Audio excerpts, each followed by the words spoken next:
Dukes of Weebdom. Dukes of Weebdom. Episode 70. We back. It's been a pretty... About getting there. Yeah.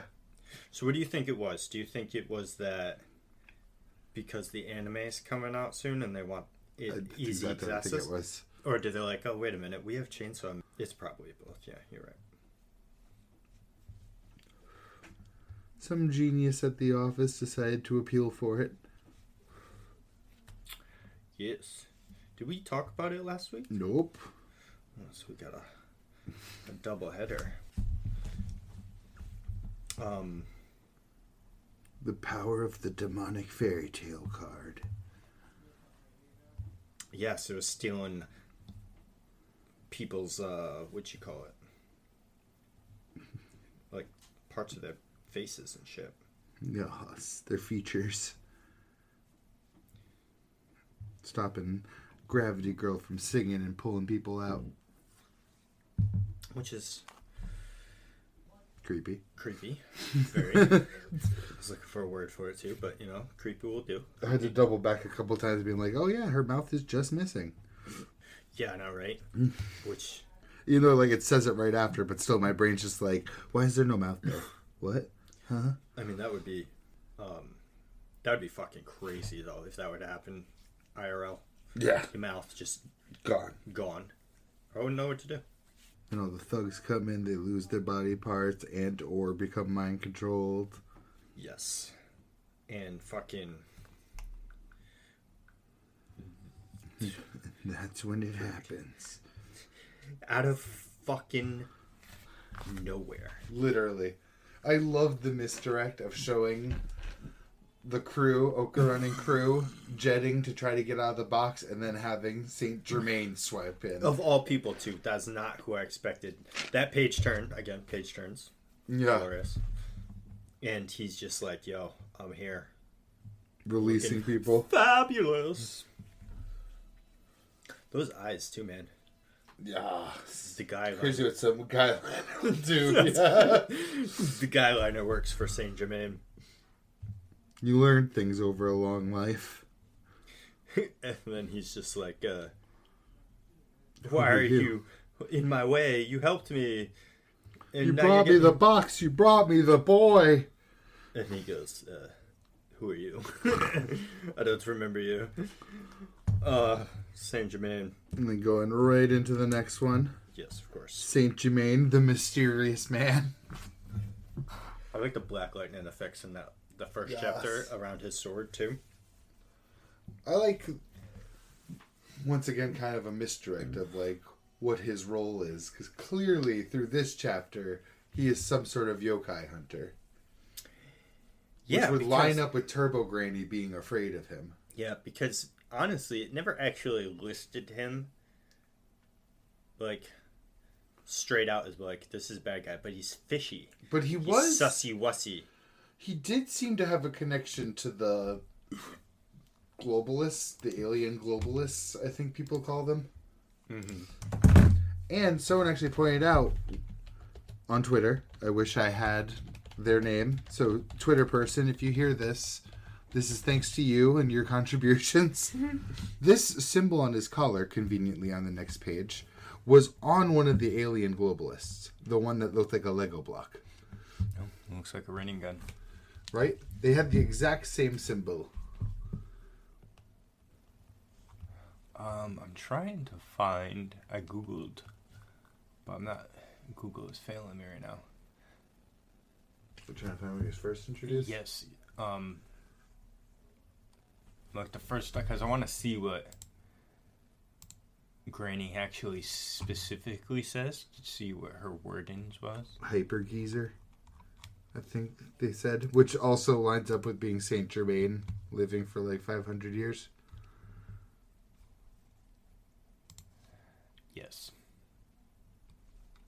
Ooh, someone did a nice drawing, coloring, but I kind of hope his hair is not a purple like that. Doesn't strike me as purple hair. I kind of look, I see like an orange reddish in my eyes. Orange more, like gingery. Let me see if I just type in Granny talks about Saint Germain. Turbo Granny. We'll try Hyper Geezer. Sorry, I'm looking at Alien Globalist, trying to find the specific one. Is it this one? Also, holy lord, whatever I'm doing to my assigned FBI agent. Looking up fucking Alien Globalists on Google. Right, you're getting put on a list. We were aware of him for a long time. Oh, dude, look at this. Now that you bring it up, because it's chapter 120, by the way. Reddit post told me. Nice. So Granny puts something... Oh, the chip that she finds from after the alien invasion with Vomla stuff, she puts it in her eye. What the heck is this? Looks like seaweed. She puts it in her eye and she has like some kind of trance. Look at the equipment, the symbols right on the thing, and it's Sapporo's. We can infer from the memory data that they were in a very distant region of space. They seem to be on the move, devouring planets as they go. Oh yeah, Cthulhu monster, I forgot about him. There are many pyramids, transmission systems on this planet. It is possible they could invade again. From here on, we will call them Krr, the people of the depths. The matter of why Count Saint Germain is there with them. Extreme problem indeed. Yeah, so Saint Germain is with these Krr people. So does that mean he's allied with them? Hyper Geezer is what she calls him. She goes fucking crazy. And gets, look, she has... Which means he is probably looking for the crew. But like this chapter, he's like wants to fight with them to take out this thing, which, I mean, honestly, I feel like... To be honest, probably to weaponize it, though, judging from his fighting style. Yes, and how that... I think that's dope. He's pulling out, like, whatever these vials are, and he puts them with his sword, and he uses, I think, yokai powers, because, like, he got... What do you say? Hopper or something? Yes, I saw someone post the actual, like, yokais that go with them. But there are nice little artistic drawings with it. With each one he uses. Oh, crone, yes. Jumping crone. Black hair cutter. Is there another one that he uses? Oh, yeah, water tiger. And I think that's it. Yeah, I'm not seeing another one. But then at that point, the boys come back. Yes. First thing the police officer's like, yo, give me my boy back. So I can get back to work. I don't like how the wording's covered up on what Ken says here. There he is, the demonic, hairy... Fairy tale card. Fairy tale card. Oh, okay. I think it's a nice dichotomy between how the fact that Saint Germain uses captured yokais and vials versus our crew who just straight up gets possessed by one and uses that one. Yeah. Like, one's kind of picking coexistence, the other is picking exploitation. You know what I see here then with Saint Germain? Koro. Lucifer. Yeah, like the gate to hell. No, in the Phantom Troop.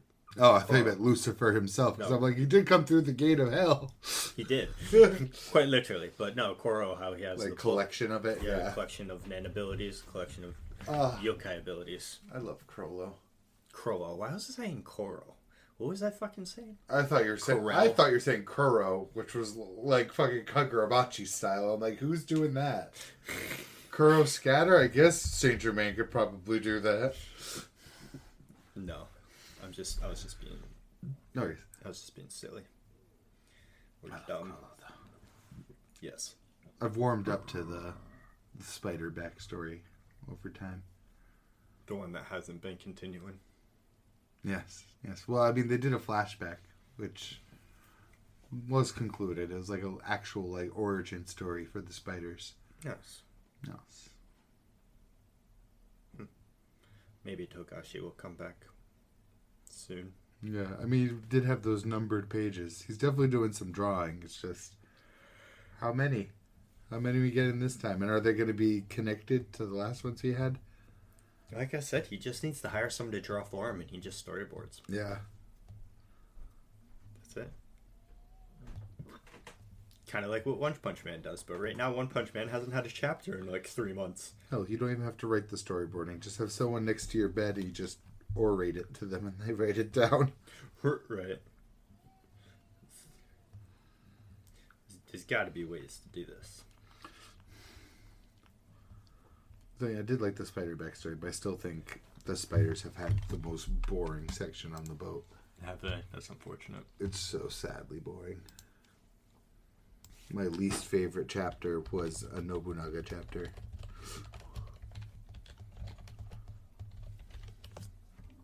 I like Nobunaga. I like him too, but then they made him math out an inability by going through walls and shit. It was just so fucking boring. That's unfortunate. It's also unfortunate the computer won't load. Yes. Spinny, spin, spin, spinny, spin, spin, spinny, spin, spin. Oh, there it goes. Bum, bum, bum. Are you checking if it's out? No, I'm just seeing if there was any news about it. The last chapter was in January or February or something like that. One Punch Man for context. The One Punch Man team itself, as the Naruto staff announced a hiatus. It turns out the manga has taken a 2-month break for those plotting out its return window, and One Punch Man come back in August. There you go. There we go. So far, no word has been given on why One Punch Man is taking hiatus. Yeah, everyone knows why, because the dude that's drawing it just opened a fucking animation studio. Yep. I'm sure he's doing shit with that.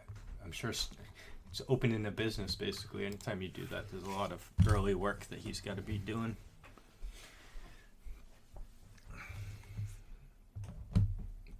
But anyway, Saint-Germain, questions arising with him. We thought he was just cut and dry, straight up the bad guy, but he could be more enigmatic. I'm struggling to say whatever the word that is. He's more gray than he is black and white. Because the weird thing is, he is getting close to them at school, but he didn't send them to the box. No, and it didn't. The only it way seemed he like it was 2 side projects to him. Well, because technically he could have Well, no, because they didn't know the Golden Ball was in there. They just heard about. They did all that on their own. Yeah, they stumbled upon this, right? Yeah, looking for the dude Zuma, because they were looking for the ball on their own. I don't think Germain fed them any information. Yeah, because they got Zuma's name from the police station. I loved that scene when they tried to infiltrate this thing and then have the Sapporo do it. The enemy's gonna be so good. So far away, and yet so close. So close. 3 months.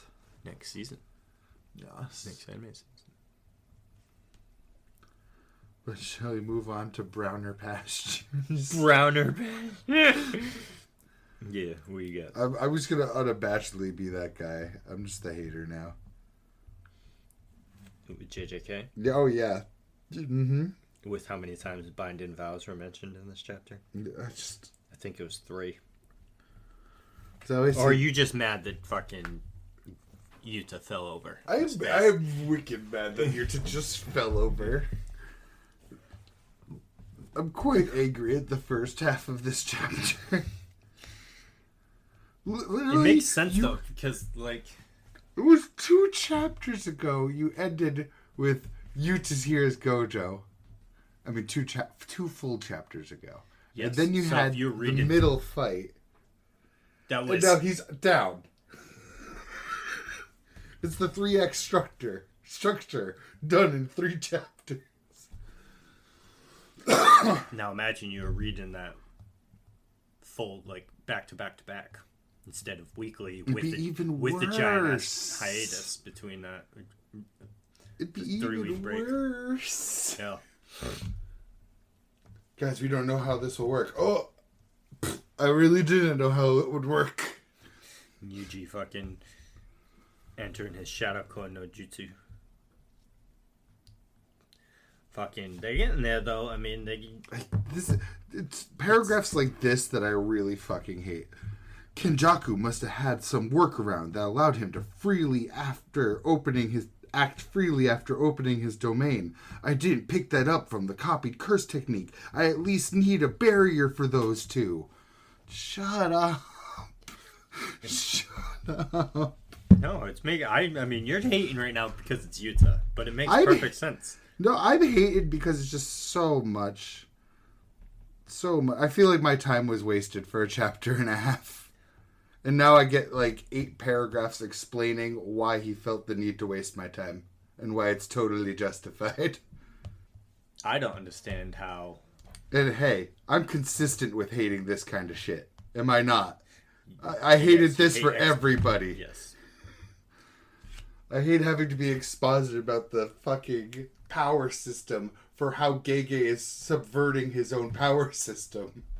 What I don't understand is Angel's here doing a Jacob's Ladder, but if Yuta's... Oh, it's going to do nothing. Yeah, because Yuta's didn't do anything, so why... Hers didn't do anything. Everybody's doesn't do anything. The Terse technique doesn't do anything. It fucked him up the first time we saw it. It's supposed to remove curse techniques. What is your curse technique, Angel? It's not doing anything. This is why I'm frustrated getting lectured about his power system. Yeah. I don't know. I'm just hopeful that this fight is almost over. That's what I care about right now. I don't want to see a single other person come into this fight now. I want this Jacob's Ladder to weaken him enough. I would only accept one. I still have hope in my heart for one person. Kugisaki is not coming in. If she came in, I would accept it, though. I just depending. I mean, it could still be full of Gege bullshit like, yes, I planned this with one person and we both decided not to tell everyone else. And it's part of the 10-step thing. So if this happen in exactly those ways, that's my cue to jump in. That's what I do hate too. That's the one thing. Is that all of these things were planned out. That if this happens, then you jump in, and if you jump in, and then this happens, then you jump in. It's like, here's my problem with Gege. He knows how to end a chapter really well, and then next chapter he goes through so many hoops to like ruin his last chapter end. And then he ends that chapter really well, and then spends the next chapter ruining how he ended the last one. So predictions for next chapter then is Jacob's Ladder is going to get ruined. Jacob's Ladder is going to do nothing, and they're going to instantly out Toto. And then it'll end with Kugisaki coming back. Well, and then the chapter after she loses her other eye. Well, 100% Toto's out. He even says it in this fight that he can't use the thing anymore. That like this last one is going to be Don't fail me now. And he says, where does he say it? He says somewhere in here that he's only got like one more of whatever he was using. I doubt my spare vibroslap would register as my left hand, so it probably wouldn't function. I just need one more. Yeah. So there you go. Toto used his last ability, or switch, or whatever, to bring in the ultimate jobber. The truest useless person. Watch it work. Wasn't it maximum output the first time she fucking used it too? And it did fucking nothing. Dude, I don't think you keep saying it does nothing. It did nothing because 2 pages later he's in peak form again. I know he was fucked up after. But I'm angry that the thing that's supposed to remove curse techniques is just doing generic energy damage. I know generic energy damage isn't enough to kill Sukuna. I've seen it. He got hollow purpled. Twice. Why would I think... 3 times. Why would I think an ability that has shown me no feats would do anything against him? You know what we're going to do? Oh, wait. It's right there. Right. Ooh. So it neutralized the cursed energy flowing through the liquid metal. Oh, it's a Shikigami. It does more neutralizing than Jacob's Ladder ever has.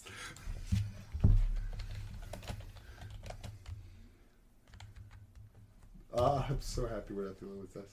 Angel's curse technique is the most powerful technique in Jujutsu.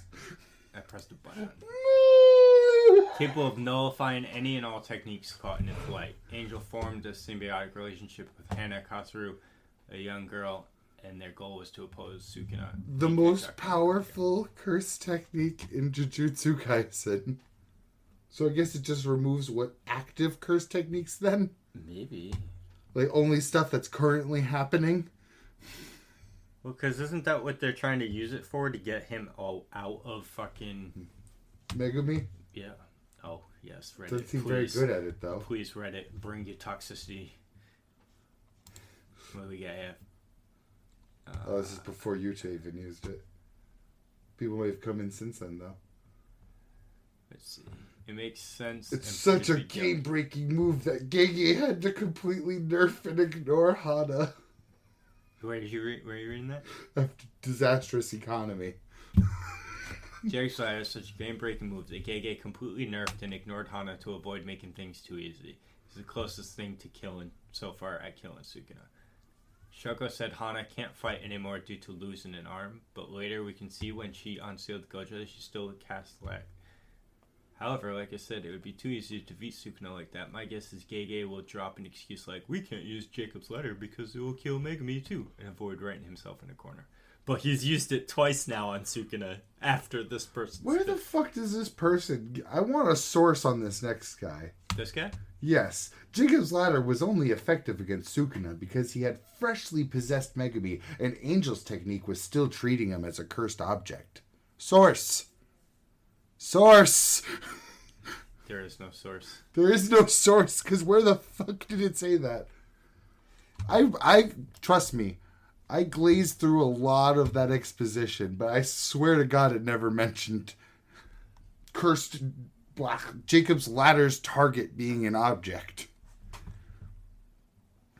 It is the most do-nothing thing I've seen. Oh,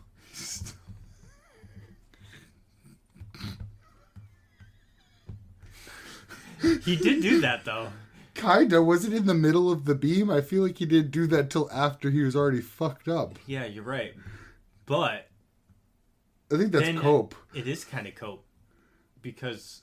And first off, it's an AI overview. Was it still happening, but because he's in light, we just don't notice it? I don't think so. Yeah, but like... And then Yuta hits him with it later. I was just going to say, Yuta hits him and it does nothing to him... I feel like he just shrugs the Yuta one off. Did he kill Yuta in that moment too? Well, oh right. Why didn't it work as well the second time? Sukuna got a whole handful of 5 fingers inside me, and I understand it means he could probably resist Jacob's ladder better, but he did the first time only 1 finger and cursed object in target. When was this? 4 months ago. Yeah, it's mentioning that he's... Oh yeah, so Yuji's soul attacks, he was losing more and more control over the body and soul. Let's see what people say here. Use a separate. It's like a health bar I'll never know is getting actually lower or not. Right. They keep telling me they're hitting into the division between Sukuna and Megumi's souls. But ever since he saw Megumi, there's been no evidence of it.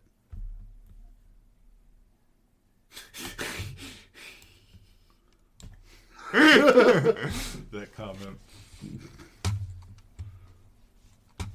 If Megumi relaxed, could have been 6 or 7. Yeah, I don't know. It's frustrating. Why should I expect it's going to do any better this time? You're right. 3rd time's the charm, I guess. I don't know. But what would happen if he is removed from Megumi? Then what? Is he just dead? Because he's just a soul without a vessel? So if I was him and I felt that happening, I would just start the merger. Fuck it. Yeah, but then how long is the merger? Instant? Does it take time to process? Fucking Can he do it on we're the fly? gonna get 9 paragraphs detailing it all, I'm sure.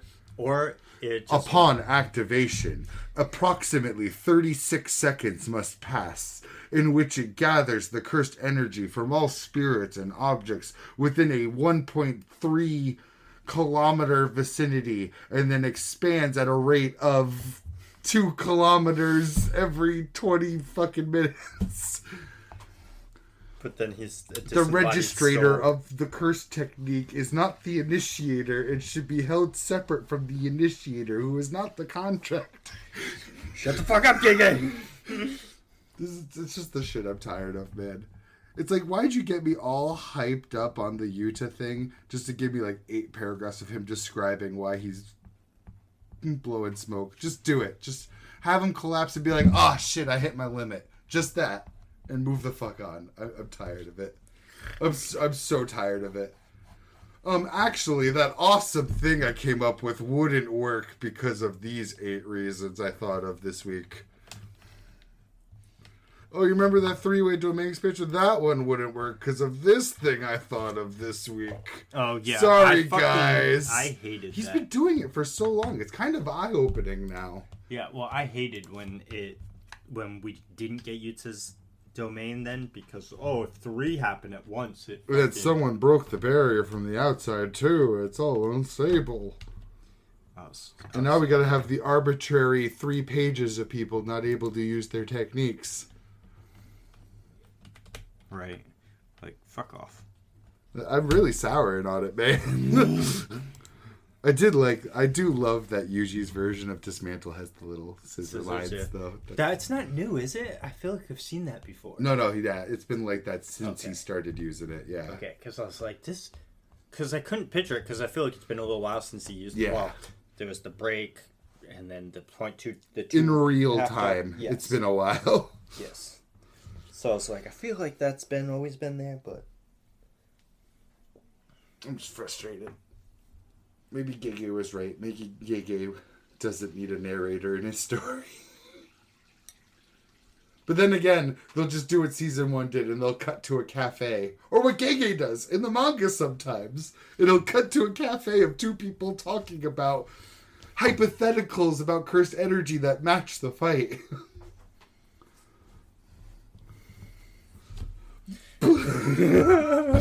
Makes me so angry. But fuck it. We're still here. We're still gonna read it. So overstated. I like JJK the most when it's quiet. When they're just throwing hands. You know what? Not even that though, because I still remember that awesome part where it was after the Death Womb paintings with Kuchisaki and Yuji, and it just had that one 2-page spread of just them talking back and forth, and one side was all Yuji and one side was all Kuchisaki. It was just their back and forth and their facial changes. That was some Fujimoto-esque shit right there. Yeah, it's a lot of Gege right now. Draw some faces next to each other. Give me dialogue instead of narration. Let the characters talk some of this. I mean, granted, some of this was in Yuta's mind, I suppose, but it just felt like a big megaphone for Gege to keep talking about cursed energy. And I can't say it did come out of nowhere, because they did spend the entire time of Yuta in Gojo's body talking about how Kenjaku's technique works. So it was set up. But it just sucks to me. Yeah, but it's okay. I'm here for the punch 'em ups at this point.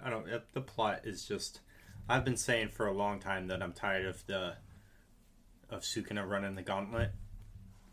But even when like I keep saying, Miguel. Why the fuck did Miguel come? I think you were tired of it. The second person that came in, you're like, I see what you're doing. Yeah, I was not okay because I know the conga line behind this. Yeah, and at this point, after this Jacob's letter, I think that what would be best for me is that this fucks Sukuna up, but doesn't finish him. But then now Todo's done because he can't use this thing anymore. So maybe he's still there just to throw his hands, because Todo can still throw hands. Yeah. And then it's just Yuji, Todo, and Sukuna throwing hands. Because at this point, if Sukuna whips out another massive crush technique, I'm going to be real angry. If I see another domain expansion, I'm going to flip a table. The only way I would accept another domain expansion is if it's just for Yuji to finally open his. Vehicle to make that happen. Yes. Then if it's Yuji open a domain. Well, I'm saying even to do it in counter to Sukuna being like, shit, do or die. Here's mine, motherfucker. I would take it. But if it's literally just to have him do it again, I don't. And if Sukuna pulls out another, I loathe, despise. It irks me. Oh, you're talking about Maharaga? No. Oh. That we can't go more than a chapter without fucking some kind of new binding vow that has happened with somebody. They gotta put a binding vow to make sure I can do this. When? This, and that. When did you do the binding vow? How did you do the binding vow? What did you give up? Why do we never get the terms? We've gotten the terms to like 1 out of 8 binding vows. Yeah, but there's supposed to be like a drawback to allow you to use. That's what I mean, like the terms. Like they don't tell us. But then also what he's giving up to do. I feel like they don't even tell us sometimes what it's empowering him to do. He's just like, binding vow. Just jumps back in. Maybe I'm stupid. The only one I've seen is the Fuga thing, where it's like... Which is him describing one he had before, too. It's not even one of the ones he's done in this fight, which he's done many. Which is bullshit.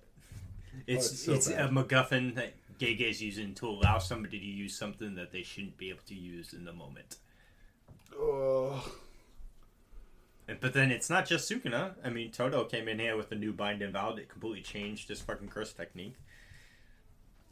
You know what I mean? Yeah. But I accept that one because that one was fun. Yes. And we kind of see plainly what the terms are here. I feel like with Sukuna using binding vows, it's this, again, the Gege thing. He's solving an issue I didn't even know we had. It's like, oh shit, there's a barrier in front of me. I need a binding vow to get around it. I didn't know there's a barrier. Could we have just skipped all of this? Right? Could we just kept fighting? Please? Please? I feel like Gege's terrified of one nerd that has a book this big of every cursed energy thing he's said. And he's so scared of getting fact-checked by that one nerd that he has to cover his asshole every 3 seconds. Oh, well, that one happened because of binding vow and this, and this. That one didn't actually work this way. By doing that, just fucks up his power system anyway. And it makes the manga boring. I don't think the manga is boring. I think it's frustrating. It is frustrating. It's not You're right. It's not boring because every chapter end, I'm like, yeah. And it's still the manga we talked the most about. Well, I talk the most about it because it frustrates me. Like, it's very easy to talk about things I dislike. It's true. True.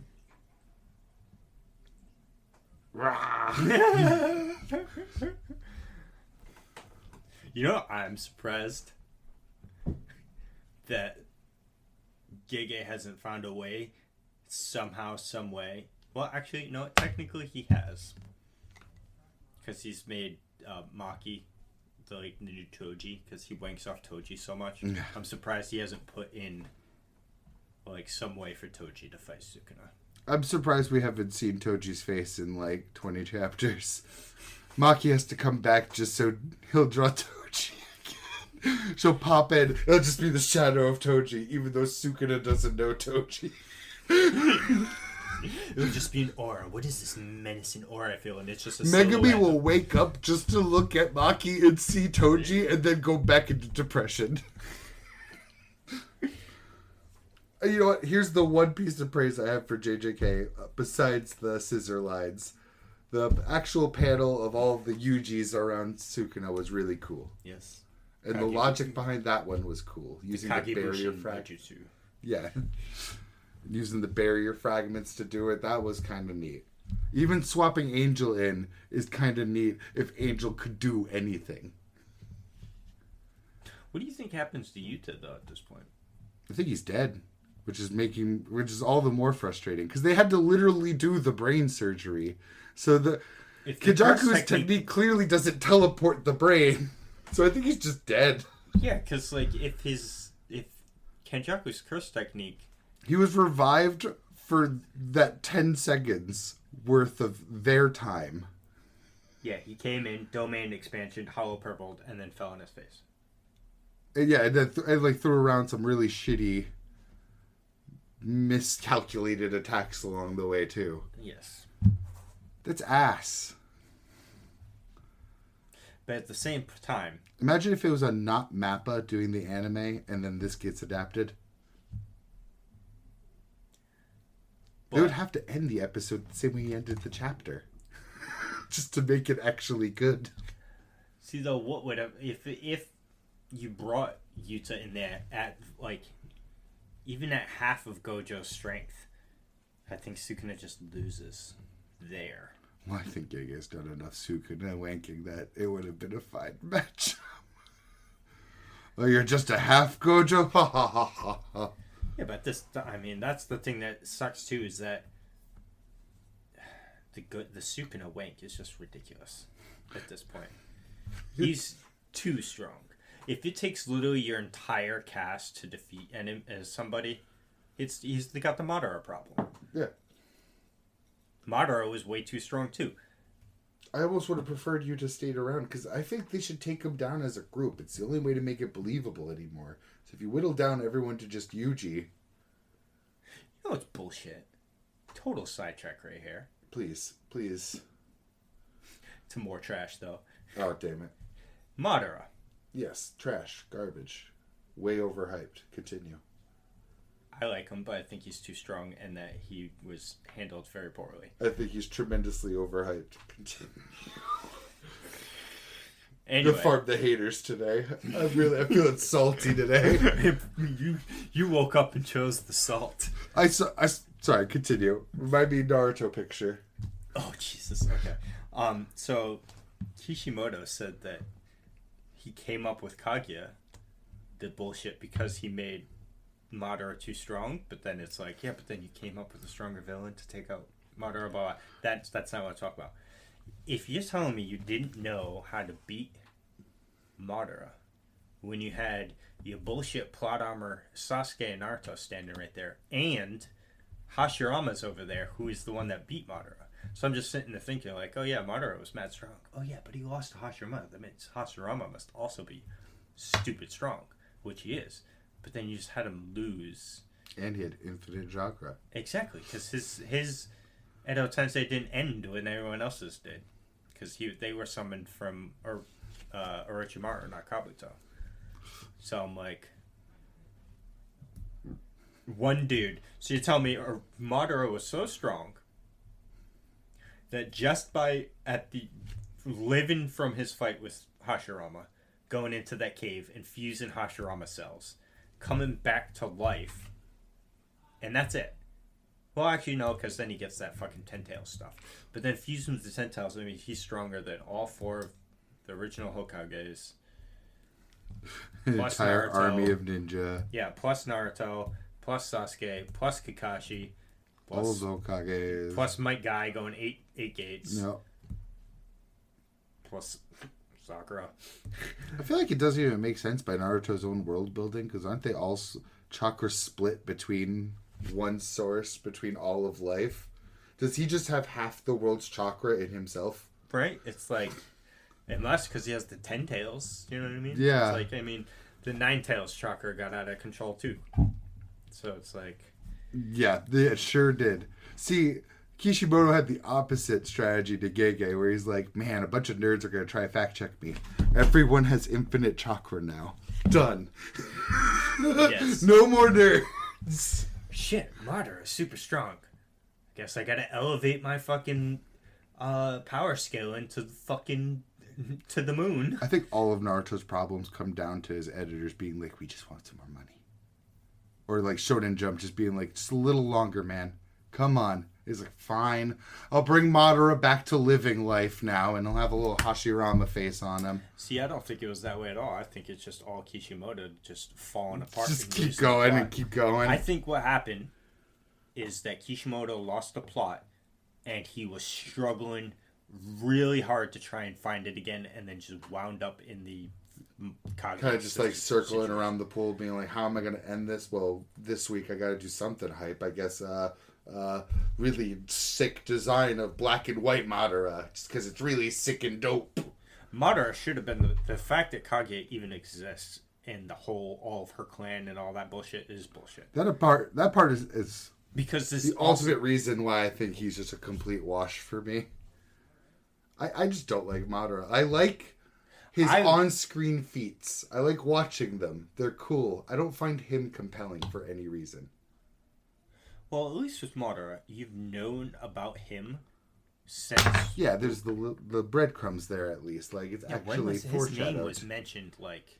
Oh, yeah. I think... at the beginning of Shippuden. Like, yeah, when Sasuke looks into Naruto and talks to the Ninetales for yeah, Ninetales drops his name. Yeah. But, no, before that, because his statue is there with Hashirama at the Valley End where Naruto and Sasuke fight.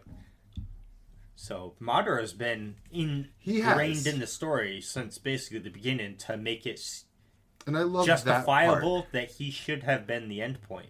But then to pull Kaguya out of literally your own fucking asshole. And the consequences of that too have been so dire. It ruined the entire spin-off out the gate. The spin-off had no hope because you brought in aliens. But yeah, people fucking love Boruto, and I just don't get it. The people that love it really stand it. It's really weird. But I just don't find Madara compelling as, like, motivations and stuff like that. Like, the stuff I want to sink my teeth into. But he fights really cool. When he does the thing, it's super cool. I liked him when he first... It's just, again, it's all Kishimoto's fault. I don't think it's the character's fault. Because when he first did I think he absolutely could have been like written to be that pinnacle for sure. Because he was when you first actually see the real Madara, not the fucking bullshit Toby one.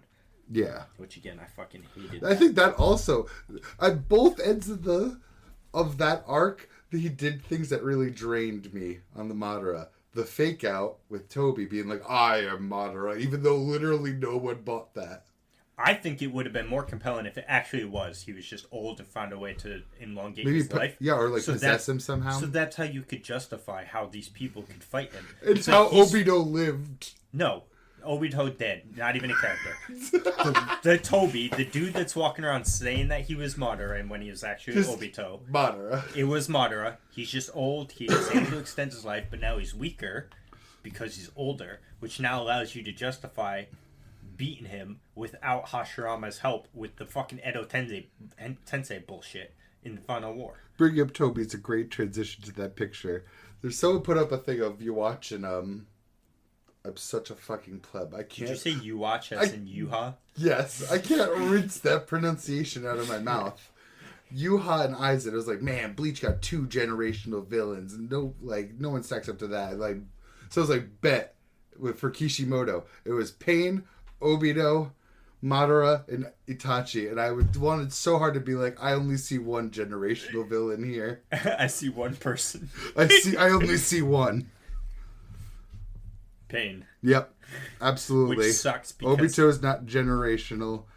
Itachi's not even a villain anymore, and I think Madara is poo-poo, who fights really cool. I want to emphasize this. The cool anime stuff is still really cool. I just don't find him a compelling villain. See, here's the problem with all of these. Obito was one of them, right? Yes. He's absolute trash. I fucking hate the whole thing. He's only good as an arc for Kakashi. He wasn't good as like a pinned up antagonist. He should never have existed past the ball falling on his face. And the fact that he absolutely should have lived through that, yeah. Alright. Madara, Kishimoto ruined what could have been say he is a good character up to a point. I think that once he actually comes back to life with the Edo Tensei, that's when his character starts going downhill because he starts just being weird. But like when he rolled up to the 5 Hokages, and then off screen stuff, under the presumption that it was still Madara then. No, the real Madara. Oh yeah, to the Kage. I thought the 5 Kages happened for some stupid fucking reason. No. Yeah. So Madara had potential. He has epic moments. Had all of the build up and foreshadowing. He had all of the action and combat. Again, that part is spades. But here's where the trend is going to come in. Starts off really good, ends terrible. Pain, 90% of it is great, and then he gets Talk no Jutsu'd and pulls the Edo Tensei, all to bring the revival. My ultimate sin for Naruto is that moment. That destroyed me. I hated that happened. Literally just for Kakashi. Kakashi was the only named character. The only other one was that fucking Shizune or whatever her name is. Authors need to remember that their god, they could just write in like someone resuscitated Kakashi off screen. That he didn't die. Everyone else was nameless someone. Have him pull a Gege where he just pulls a cool jump and reveal that, like, I'm still here. So his really cool all the way up to the end is ruined. Itachi, really cool in the first part, really good as an anonymous background target for Sasuke. Yep. Sasuke beats him. I liked their fight. How it ends, because you know just from context of watching it, Itachi's sick. He's not actually fighting seriously. He's only fighting long enough to get Orochimaru out of the cursed mark to get rid of him and free Sasuke. That fight, specifically, the way it ended with the... We knew Itachi would lose. And then we find out why, and find out that he let Sasuke win. Because let's be real, if Itachi wanted to win in that fight, he would have won. But then... He's way more ruthless than Sasuke. Off of that alone, he would have won. Yes. Because he would have just gone straight for the known kill shot. Because it's what he does. It is. He's a ninja. He's one of the very few ninja in the show. And then they give his backstory, which I was also fine with, add in it with the Sasuke after the fight. But then they keep bringing back and add in more to Itachi's story. And the more they add to it, the worse it gets. That's why I wonder if editorial departments maybe came in too, because Itachi's a popular character. And I could hear in my own brain Shonen Jump being like, hey, bring back the money guy. Bring back the one that makes us money. The one everyone dresses up as every year. Bring him back. So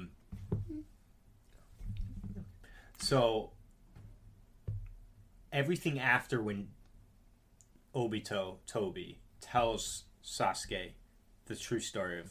That's where Itachi's story should have ended in my book. Completely. Maybe later... The only other time later he should have been brought back up is when he was with Kisame, when Kisame died, because that makes sense for Kisame to show you just their time in Akatsuki, which was really tiny anyway. Yeah.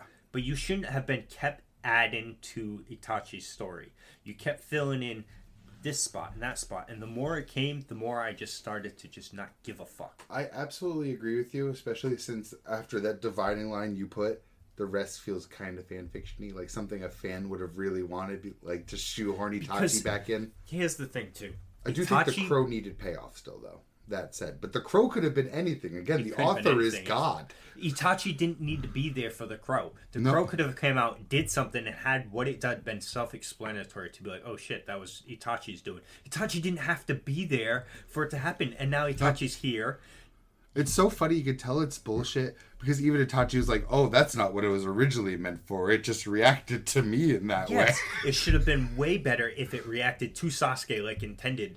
But not as intended to put... Yeah, not as potent as what Kishimoto wrote it to be. Yeah, to be like, oh, I'm going to hypnotize Sasuke to be a good guy. It should have been... Let's get good guy Itachi to join the superhero squad and help us with our problems. What it should have been is during Naruto and Sasuke's fight. So eliminate anything Itachi after Obito conversation with Sasuke, right? Other than you see Itachi, how Kisame felt about Itachi when Kisame died, I'm fine with that. But then at the end of the series... Whenever you get to the Naruto and Sasuke final showdown, and Sasuke starts using crazy Mangekyo Sharingan shit against Naruto, who has like little to no defense against Genjutsu at all. Yeah. He's bad against it. Have that when the crow comes out to then be a counter to the Mangekyo Genjutsu. Yeah. And that's it. Just as a counter to that, so that then Naruto... can win, because that's the only thing Sasuke has over Naruto is Genjutsu. Naruto wins in every other category. Easy peasy lemon squeezy. But no, it didn't be that way. I also read something, it was probably a couple weeks ago, but another thing, like, I get it. It's like cool to know certain facts, but like the mystery factor is what makes people more intriguing. Mm-hmm. But because Itachi's still so young and his illness isn't really ever explained, but he overuses the Mangekyo because he's basically using it all the time. But he's using it for... I forget what they said. It's stated in some data book. They said they sourced where they got the info. I just don't remember where they said it. It's not... To my knowledge, it's not in the manga. It was probably in a data book or an interview or something, that Itachi uses it all the time. Something to not counter, but something involved with Obito so that Obito can't pull a fast one on him, or he's making sure that Obito holds up his end of the bargain type deal or whatever. Yeah. So he's got to constantly use it. And plus, he knows that Kisame was specifically put, because Kisame was put as his partner in case they needed to kill Itachi. Like, they were like, Kisame would be the one to do it. But I'm like, I don't think so. What the fuck are you talking? I was like, what is blood waffling about? Yeah, so I don't know about that. Like, maybe because he had that sword that eats chakra. And so just a lot of chakra in general. I don't even think that sword would touch Itachi. No, I think it would be more that it could counter Amaterasu and Susanoo. Oh, I guess, like, shave away at it. Yeah, but I'm like, sitting here, I'm like, it doesn't, like, matter, You think Itachi's going to do nothing while you do that? Again, though, if you're a single person, if you're one-on-one from somebody, Genjutsu is... And you can't tell me, like... Itachi 100 out of 100, he's hitting Kisame with the Totsuka blade. Oh, yeah, 100%. But nobody knew he had it, though. I don't think Obito even knew he had it. Fair. Because if Orochimaru and how hard fucking Kishimoto winks him, he didn't know... And Itachi it was his, like, life purpose. At the end, he's like, I've been looking for that forever. Yes. Then it's nobody. I'm going to say that nobody knows he has it. But yes, that's my Naruto. Hell, fucking Yadamir is going to be nasty in that fight too. No giant water attacks for you, sir. Yeah. Just done. Or just Susanoo in general. Like, what is Amaterasu him? Can he shave it off of himself? Well, because it can eat chakra and stuff, so I assume it would just like suck it off him. Maybe, I don't know. But I just fried fish. I just see no universe where Kisame has any chance against Itachi. I also just see so many other options there too. Like, but I mean, that's the problem with any long format. Does Genjutsu even work on fucking shark people? Puppet Man. He doesn't have a brain. I don't know. It's a good question. He's a heart in a jar put into some plastic. Like, though Itachi's giant flaming sweeping attacks would also be real good there. Well, what I'm thinking here is like, what exactly is Genjutsu? Is it just a fluctuation of your, like me fluctuating your chakra to make you think something else? Is it an illusion that affects your senses? I know it has to project the chakra into you, but I don't know what it does from there. Right. And it's probably best that we don't linger too much on it. Or we'll get angry again. Yes. I'll start thinking of Gege and I'll just hit a rage. But that's the problem with it. And any long format anime is that trying to make payoffs, like even One Piece, there's going to be things that happen in this final arc that, I mean, right now it's good, but like even I don't even think Oda can fully stay with, you know what I mean? Yeah. Like Kishimoto, a person, it's so hard. Like, I couldn't do it. No offense to you, I don't think you could do it either, right? In 750 page chapter fucking story and having perfect payoffs for everything you started 15 years ago, that's really, really hard to do. I mean, Oda's batting way better than Kishimoto or Kubo are, though. On that. Yeah, 100%. Yeah, Kubo's the same Not even way. just because of the same amount. I mean, like, percentage of things you put into things you pay off, well, Oda's clearing both of them. But, I mean, and same thing, like, I'm trying to think of other ones. I mean, Hunter x Hunter right now is just, it's just more as health. You know, you get more in stacks. The only thing he paid off is actually giving us a spider backstory. But I mean, it came out fucking nowhere. But still, it was good. And JJK here now, too. Like we're saying, you know, this final arc's really well, we say it's dragging again, though, because we watched reading it weekly. But you're right. You go back and you look at it and you're like, oh, wow, it's like 40 chapters. That's why I'm trying to, like, imagine a me that's reading it, like, straight through. And I still think I would be very unhappy. Again, the part that kills me is all of this exposition about the power system. What hurt Bleach and Naruto of the big three is that they wanted to continue being the big three in the sense of what the big three was in the long running mangas that are always there. You know what I mean? Anytime you go to read manga, Naruto, Bleach, and One Piece were there. You know That's what I mean? Gotta wonder how much of the fault lies at the editors too. Because, like, I think I've mentioned this on the podcast here. I was reading Bleach weekly I started reading Bleach weekly, like reading the manga, when I think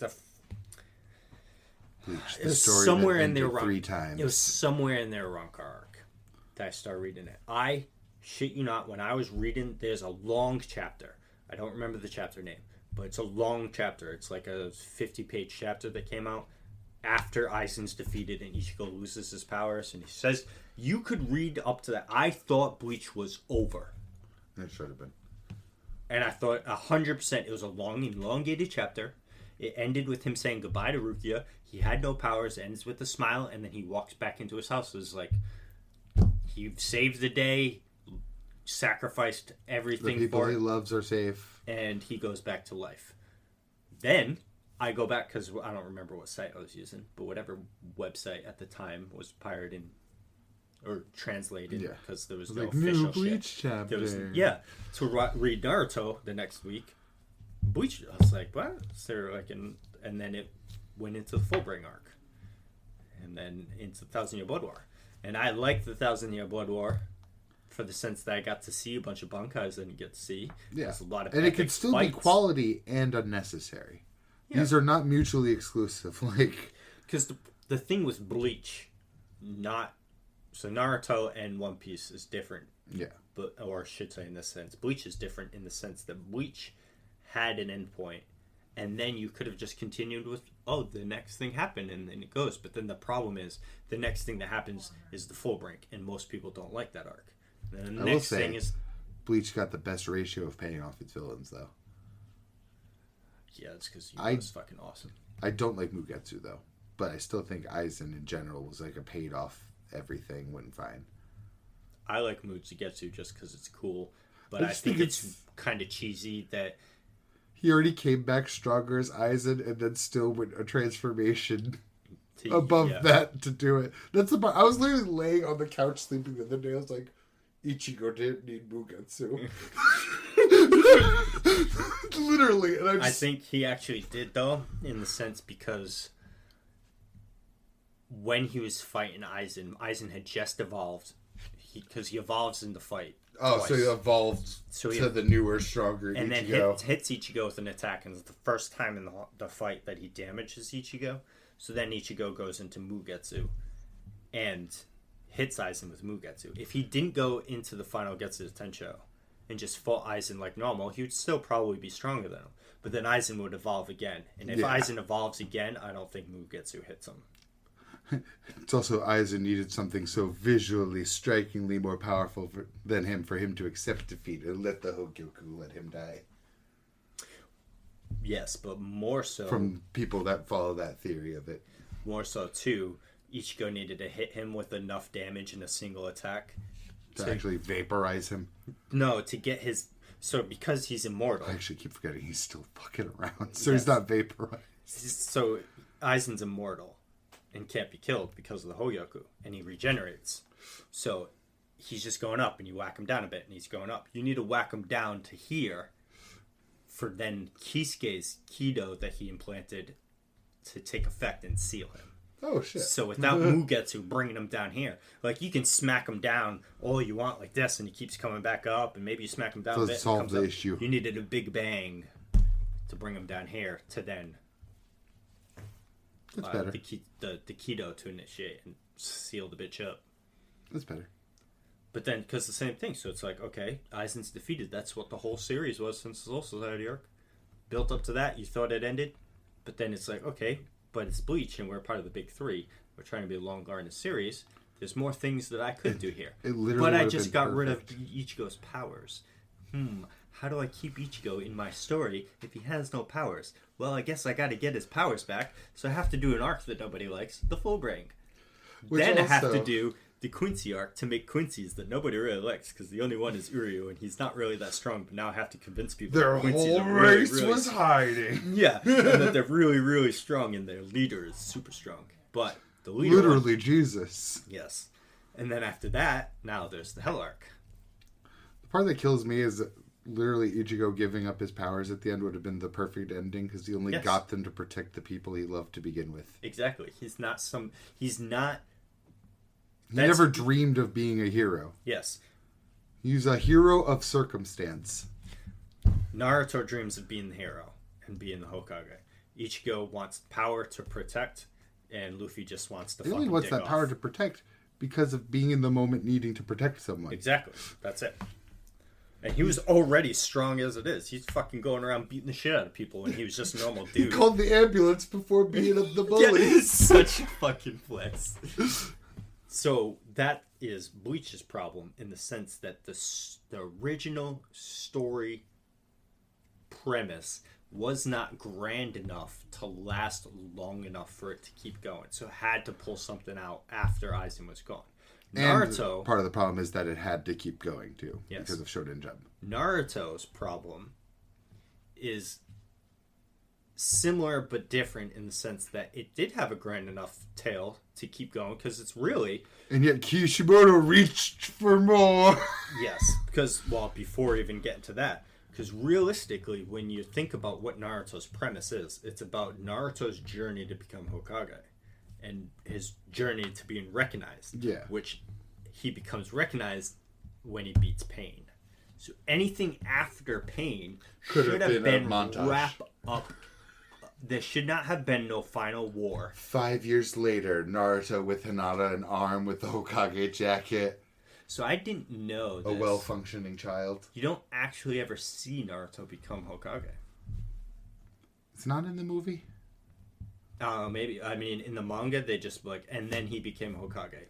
There should have been a chapter or something about it. And then it goes right to Boruto where he hates being Hokage. He hates being Hokage. Well, he doesn't hate it, but it constantly keeps him away from his family, drains him, makes him sleepy.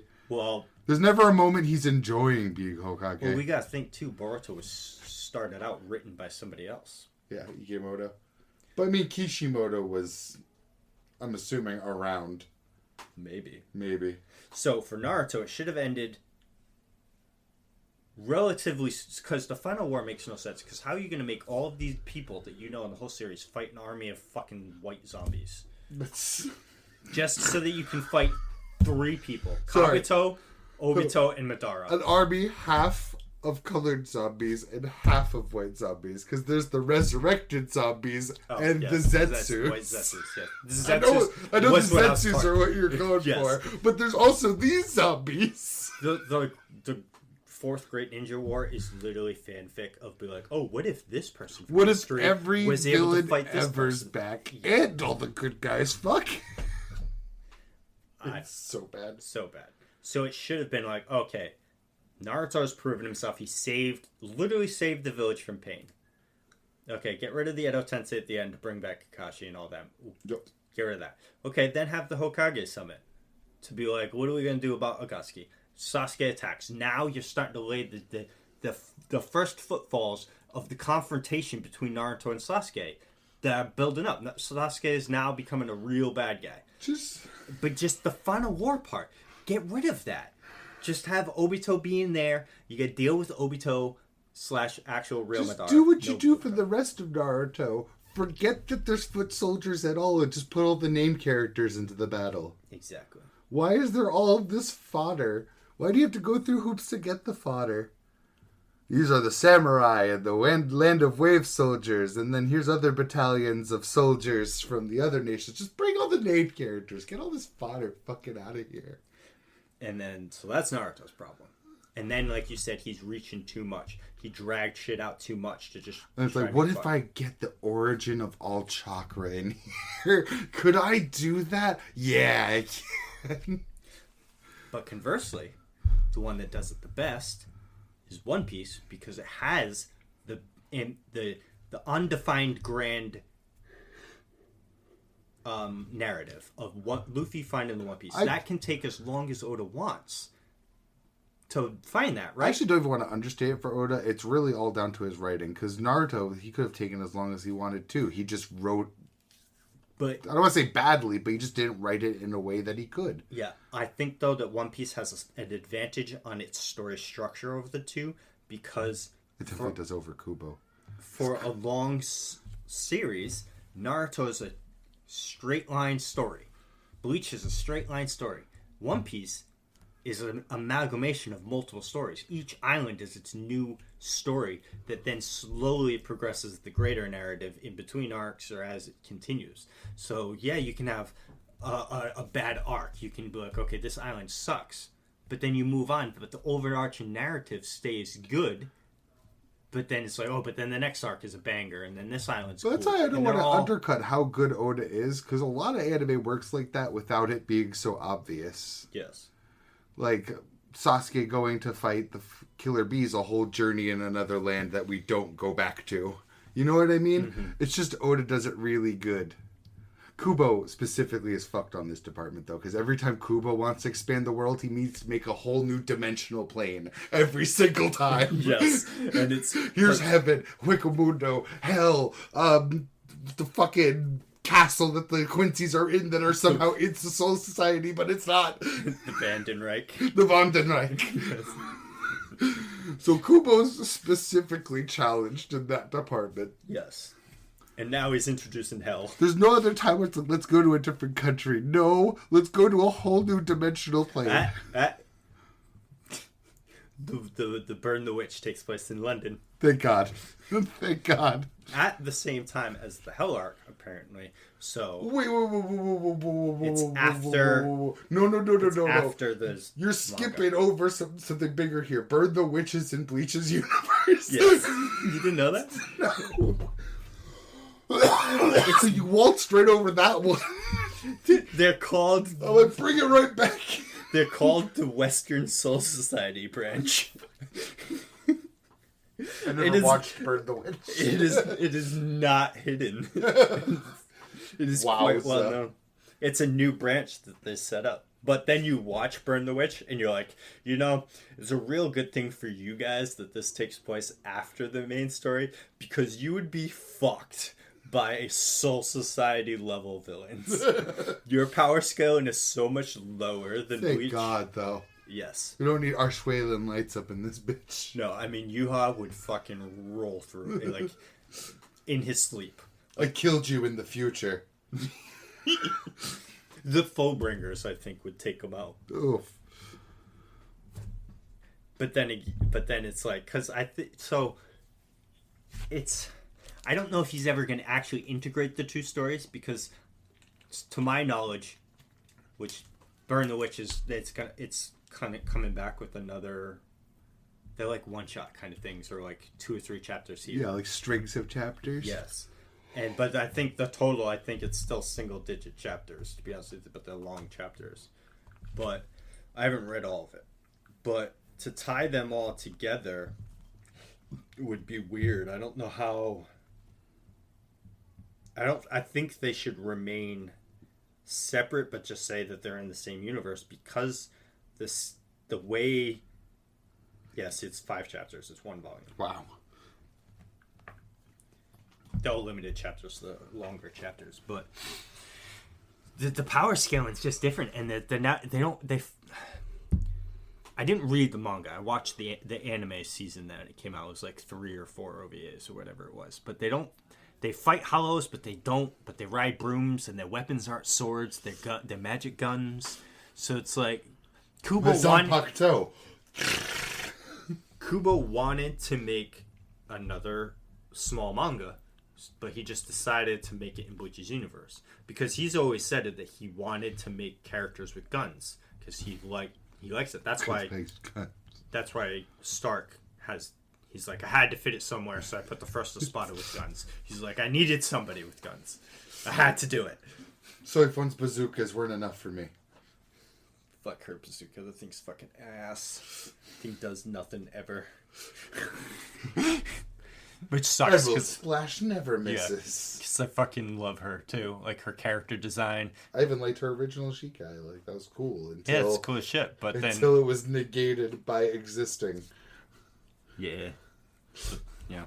Aizen's gotta be stronger.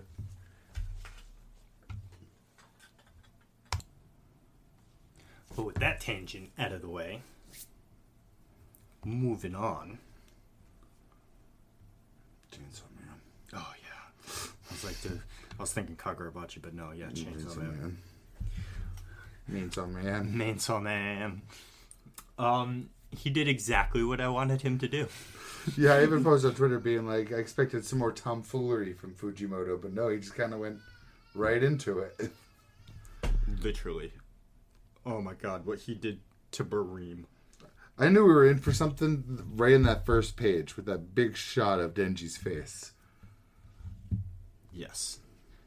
You could just see the hurt, and then like the skin, the chills that go down my back every time one of these fuckers says, "It's to save the world, bro."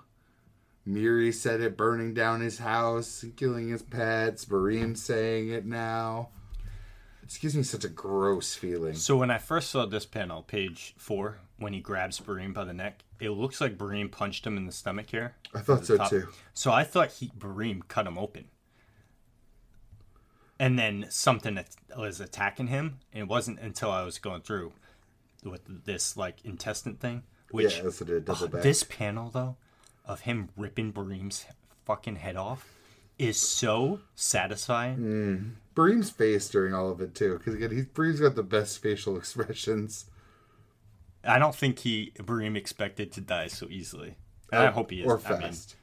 He just got his head cut off, so I'm hoping he's dead.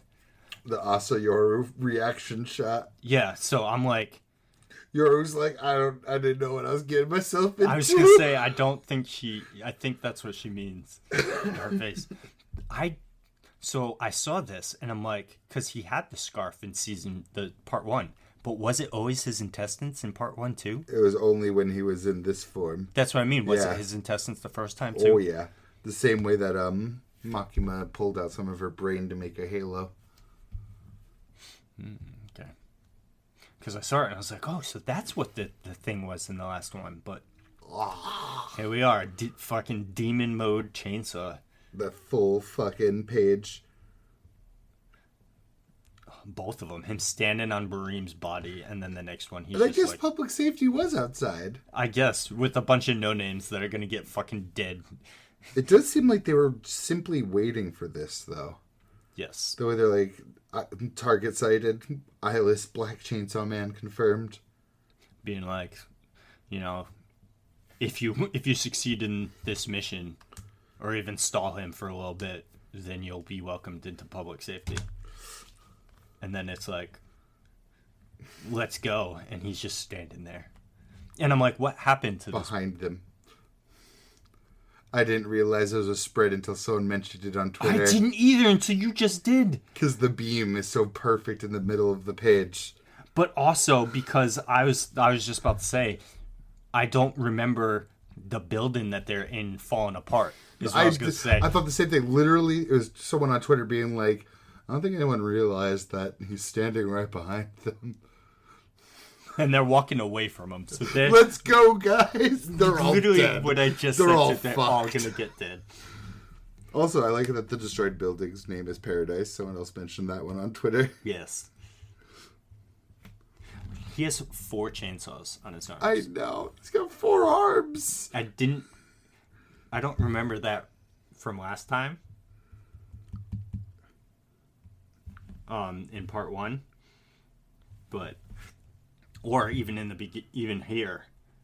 No, he has 4 arms early in the chapter too. They're like split. Yeah, he does. One arm that's kind of cut in half to make the old 2. Picture too. Oh, yeah, okay. So maybe I was just not. It's just something I just never noticed. But I'm like so. It's just what I've been waiting for. It's been what I've been asking. Yes, Denji's gonna fuck shit up. Wow. Yeah. Fucking Fujimoto's artwork has really taken a dive. Brutal. Come on, look at that picture you just showed me compared to even this shot right here. Where is it? Come on. That one when he's in, is that Kobeni in the burger shop? Right? Yeah. Way better than this one. Look at the artwork and the shading on that. I mean, this is still good. Yeah, I actually like that a lot. But I think it's a lot to do with like the actual posing of him and not exactly how it was drawn. Yeah, but it looks way better in part 1. Yeah. Because I think that pose is more dynamic, though. Like the way he's coming to camera like that. It's hard for me to find an old picture where he's like in... That one's really fucking sick, actually. Oh, yeah, it is. Oh, I'm like so ready. I'm kind of hoping to get the one where he's in the air and has like 4 of them chained up. But alas... The fuck is Yoru even gonna do right now? She was like, I'm not ready for that smoke. Do you think Yoru took over, or you think Asa retreated inward? Asa probably retreated inward. Because Yoru looks surprised. She doesn't look excited. Yeah, she does not. And I was imagining she would be pretty excited for this moment. You would think so. It's literally what she's been asking for. She just didn't know what she was asking. No, she didn't. And I was saying that too. It's like she's got nothing. What does she have? What's she gonna do? Make her other arm into her sword? Because she used her arm against Yoshida, right? That was her apartment she used. So good. Yeah, if that lineup there did nothing to him, this new lineup ain't doing shit. Spear, flamethrower, bomb, whip, crossbow, and katana. All at the same time. Versus a bunch of new names. We still left ambiguous on whether it is or is not Nayuta too. Oh, wait, hold on. Actually, someone on Twitter mentioned the mole's still not there. It's not? It's not. I was just literally trying to reopen the chapter to look because she's on the first page. Yeah, it's not there. Again, Fujimoto has a Twitter, so he definitely saw like the discourse in between weeks. Yeah, reminded me that he has a Twitter. Yeah, I'm so sorry. I'm so sorry. Fucking guy. And no break next week. Yep. 7 days. Which fills me with both delight and fear. Thank you, Fujimoto.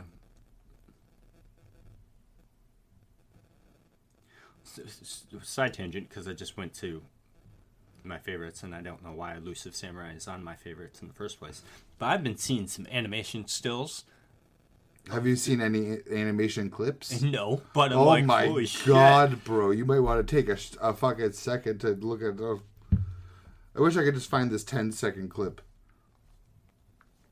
Because I keep seeing the same exact clip of the same exact kill, and it is fucking awesome.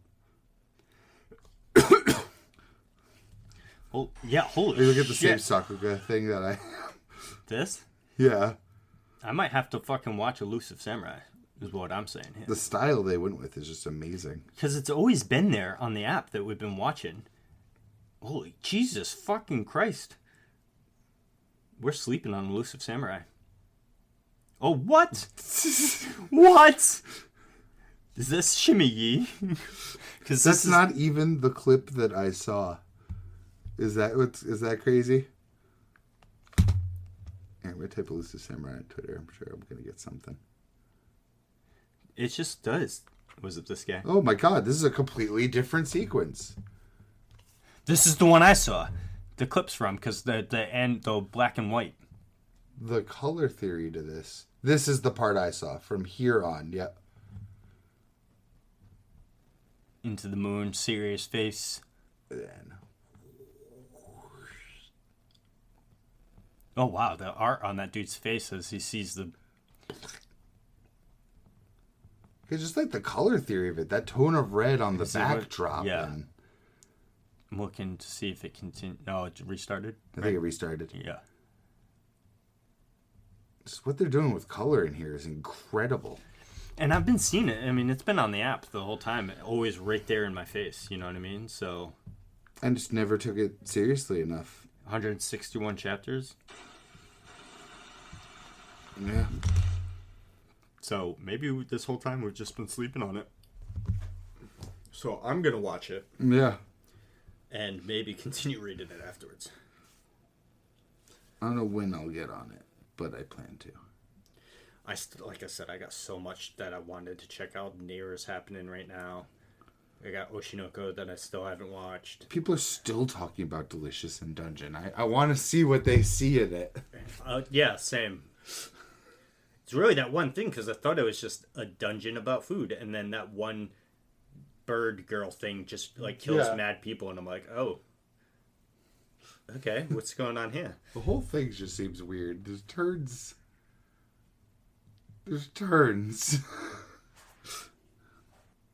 Gonna have to find more time for anime now. Sag.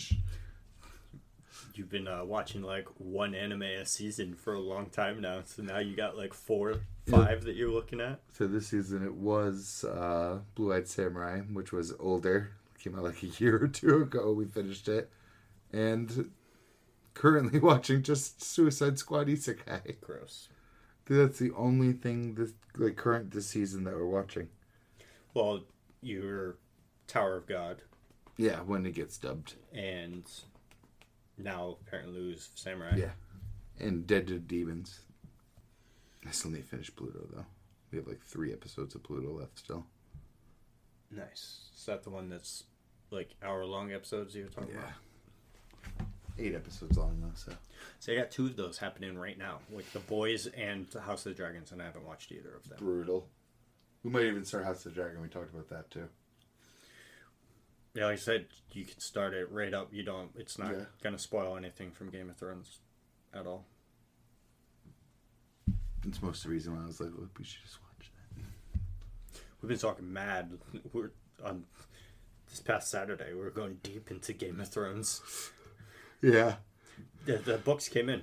I have them all upstairs. Nice. I now own all of the Game of Thrones books for $30 on Amazon. My partner apparently gave away all of his overtime. Sag. It's fine though. They're cheap online.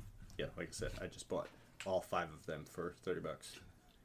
But they'll probably sit on a shelf for me forever because I don't even read Berserk right now. And this is an actual book. You know? It's a lot more words. And also a book that I've seen the TV shows from. And for the first couple of seasons are pretty faithful to the books. I mean, there's a lot of added dialogue, obviously, to the book and internal monologues from characters' point of view that you don't see. And the magic is almost completely removed for the show. There's much more magic in the books than what is in the show. So you said completely removed from the show, and I once again go to the shade coming out of someone's undercarriage to go like 50 feet and murder somebody. It's like the only magic, too, that's in there. It's very light on the magic in the show, but very heavy in the books. Very, very heavy. It makes me a little sad. I was hoping it'd go the other way. But that's fine. No. But, I don't know. I'll read them. I have them, so eventually. Eventually. Just like the George R. R. Martin writing another one. Eventually. Yeah, and to think he still has 2 more to go. Yep, at least. He expected 2, but even this one is as long as 2. So do we technically call that 3? As of July 10th, 2024, George R. R. Martin gives an update on Winds of Winter, and no, it's still not done. Brutal. Estimated completion in October 2022, Martin stated the roughly 3/4 finished, but still had hundreds of pages to write. Hundreds of pages to write. Based on this, 2024 release date seems unlikely. 2025 is possible if the book will ever be released. I want it to come out just so that I can watch all the YouTube videos about it.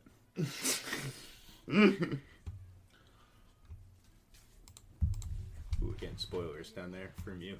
You gotta scroll away from that. Don't want to spoil ya. No. But we still have Kagurabachi! The Kagura best. So far, Shinuchi is just another magic sword. To me. I mean, a really strong one. But also at the same time, you got to think that just some complete amateur is using it. Yeah, the person who's not even supposed to be. But and he's inferring that it might be taking him over. Yes, because it wasn't him that activated the words; it was the other guy. So it flashed to him again right after he said it. Yeah, down here at the bottom. Yep, there's something invading my head. But yes, spider, dragonfly. I like how it's making flowers just like his blade does along the way. Mm-hmm. And Flamebone Girl, who Fuyuki, I think. Is her name mentioned in this? No. It is on Twitter, though. I like how the shippers have descended upon Kagurabachi. I mean, they've always been here, but man, they've got good shipping fandom in here. Did they ship the two of these? Yep, and they also shipped Hakuhiro. I mean, I think this one's Fuhiro. Or is it Chiyuki? Oh my god, shippers and their fucking names. This is the only time I ever engaged with the naming part because I just love Kagurabachi that much, and I like the ships. I would take either of those ships. I love how fucking Hakuhiro threatens her with, like, you fucking hurt him and I'll leave you in there until the day you die.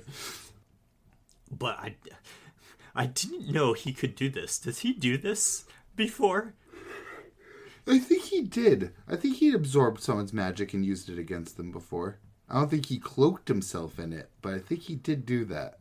I love how she says that. It's like, you need a blast as powerful as Flamebone, a.k.a. Flamebone.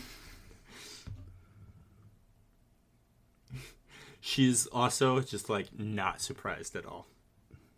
Right? Just unflappable. Also, by the way, I don't think it's a.k.a. I think it's Aka. Yeah, Aka. Because he says it right there. Yeah, Aka. Yeah. But in the context right here, when she's like, you need something as strong as Flamebone, and then you go to the next page and he says, Aka Flamebone, you can't fault me for thinking he says, a.k.a. Flamebone. This guy's holding his own pretty well for the state that he's in, though. God, his names, I just can't remember. I like it. It actually showed it, like, to the audience. It's almost like he heard people say, "Does he always have that power?" I was trying to find the panel again. It happened back then. That's still my power. Nice. And then the fucking bid-in starts on the Shinuchi, starting at $1 billion. Everyone's just like, me, I want it, me, it's mine. Instead of being like, 1,000,000,001. That's how you bid on auctions, people. I do love this last panel, too, about how the Shinuichi will be the Kaminani's, my merchandise, my family's. And I'm just sitting here like, I don't think any of you are going to have it by the end of this. I do think that this guy, the other dude, is going to swoop in at the end and take it. I also... Which one? The Hishaku guy? Yes. I still think he'll wait for it to be at the Kaminabi's base. I think the Kaminabi are going to walk away with it. At least walk away from this building with it. I don't know how far away they'll get. I don't know where the plan starts.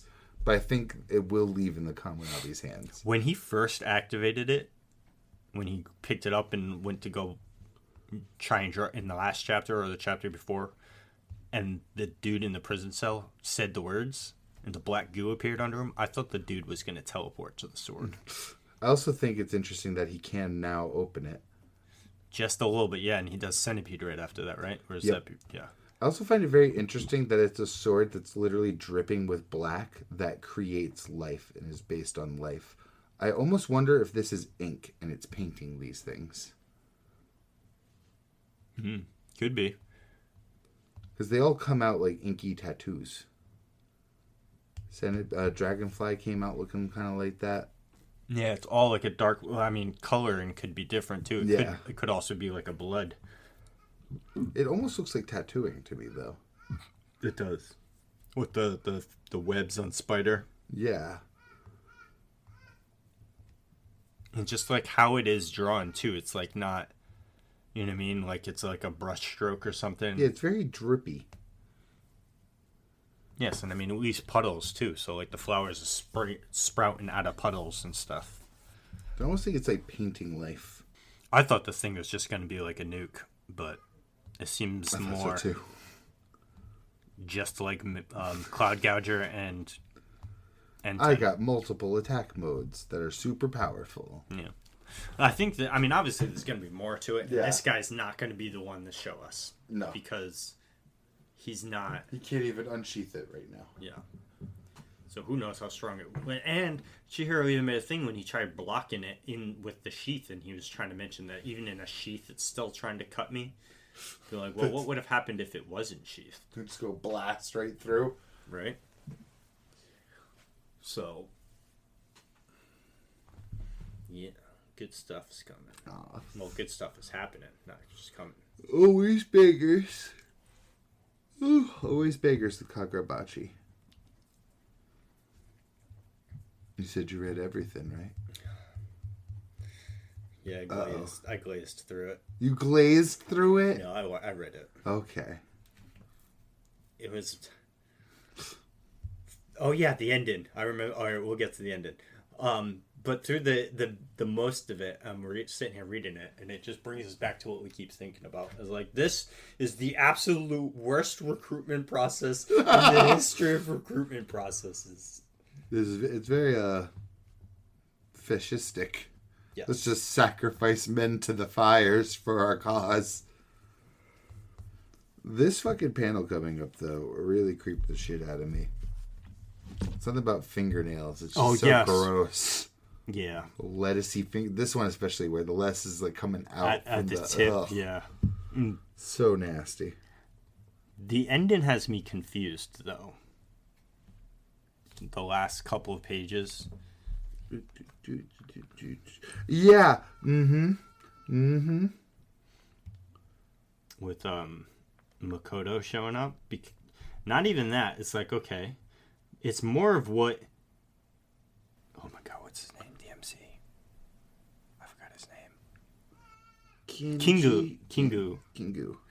He's like, when I saw him standing there where he shouldn't have been, I couldn't comprehend what was happening. My mind became a mess. I just couldn't accept that person in front of me was Makoto. But I'm like, okay. And then all Makoto says is the Jinka that bloom here are all of us. Yes. Members of this special flower funeral forces. I'll be really angry / sad if what they're inferring is what's about to happen. That, like when they become too parasitized, which they already like hinted at, that's the fate of everyone that works for the special funeral force. That they just throw their Jinka ass into here to test the new recruits. But then that would mean that Makoto... That's what would make me very unhappy. I mean, I always rail against doing the same tropes, like having your squad not. This ain't a trope though. This is different. Having one of the characters. Well, I'm saying it's like defying the trope. It's like, we have our squad of this untouchable main protagonist squad, and saying like, oh no. Aki dead. Power dead. Yeah, that's what I'm getting from this. I'm just like, I'm not ready to just lose Makoto like that. It's like one of the few things we've been asking for throughout this. Just be like, man, wouldn't it be cool if Makoto did stuff? Now it's like, oh hey, kill me. I think it would come out of nowhere. It'll make me unhappy. It's funny, the last time something like this came out of nowhere, they double backed on it too. Wild Strawberry, specifically? Yep. Oh, yeah, with the killing... I killed your friend. No, it was a decoy. It was Makoto that did that, too. So, hey, yeah. You know what? That comforted me a little bit.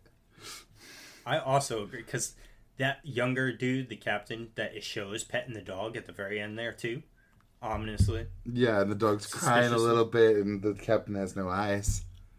And I'm like, I'm not ready to trade Makoto for him, being like, he's the new person they're going to be looking up to. Like, I want Makoto to stick around. Yeah. please, and thank you. Don't kill the characters when I still barely care about them. Because I do care about Makoto, but, like, it's barely. I care about Makoto because he has aura and a dog. Aura carrying Makoto. Let me see the fruition of that aura. Hopefully it doesn't go that way, but we have to wait 2 weeks to find out. Don't prune this flower before it's bloomed. Yeah, I was very unhappy with that. Like, I was like, oh man, this chapter's pretty good. This is creepy. This is good. This is good. What is this? Bullshit. It broke my heart. It did. But again, we may be jumping to conclusions. Hopefully we are. Hopefully we are. We do have one more. Do we? We do. This is one we didn't talk about last week. Astro Baby? Mm-hmm. I only remember because I just edited that episode. Sucks too that it wasn't really much. I mean, it was a lot of him talking with the soldier girls. Yes, a lot. So much of it, and then that cute little gag where he's like, "My diaper feels yucky."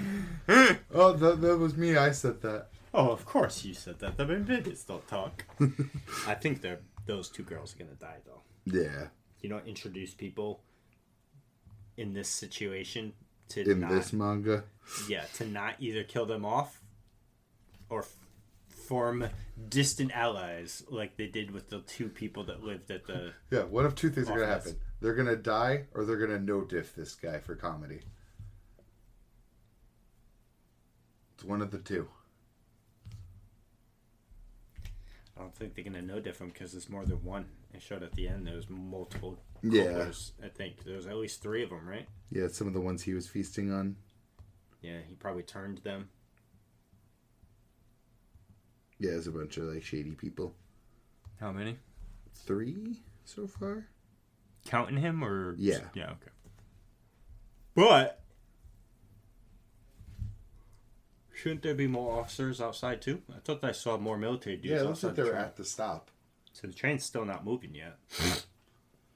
Because they were moving to the next passenger car to continue the inspection. The search for Coopers. Yeah. So maybe these things do get comically no-diffed. I can just see it, man. The way their faces were so cutesy at the end there. We've only seen the soldiers fight them once, and that was in the hospital. You know what I mean? Yeah. And Baby Abby fucking made short work of those soldiers. Yeah, but it's Baby Abby. True. But they weren't the most competent people either. They were just going around gunning people down. Mm-hmm. The things that are taking over these people are inferior beings to him. You're right. It could go like either way. They're probably gonna die. I would assume so. Personally. If I was a betting man. If I was a betting man. A betting man. But that's it. We'll have another one next week, though. Yes. And Spy Family. Potentially.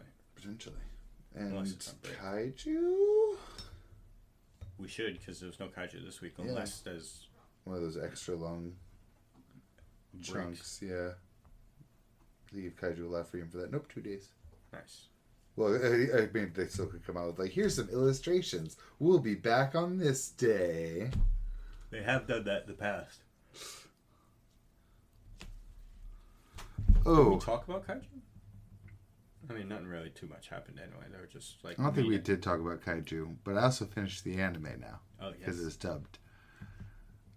The worst character design of the anime was revealed. What did they do to Narumi, man? Narumi was... They showed him? They did. Oh, they did, yeah, when he was wearing the mask, yeah. And they had him take it off. What did they do to my boy? N-A-R-U.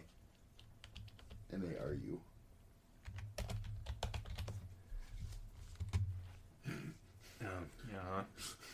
Look, it's side by side to like the 2 sexiest pictures of him too. They completely missed his bangs. His whole hair completely changed his hair. Yeah, his hair is just way... Terrible. Terrible. They ruined the look of my favorite character's aura. See, like this picture. Look at that. The colored of this one is just... Better. Why couldn't you just do that? But it's the last shot of season 1. So this hope... That they could just fix it. Because his hair changes all the time, you know? Which is weird to say. Because look at this picture. It's down. Then you have here, it's look at the up. algo. Right here? No, in between the two pictures you just pointed. That one. Oh, I'll go. Because look at how his bangs come down into his face. Yeah. Then you got like this, where it's just like flat down. Which is better, let's be real. When his hair is down, it's better. But that... Yeah, that's just... It's so bad. That hairline, bro. Yes, hail to the king.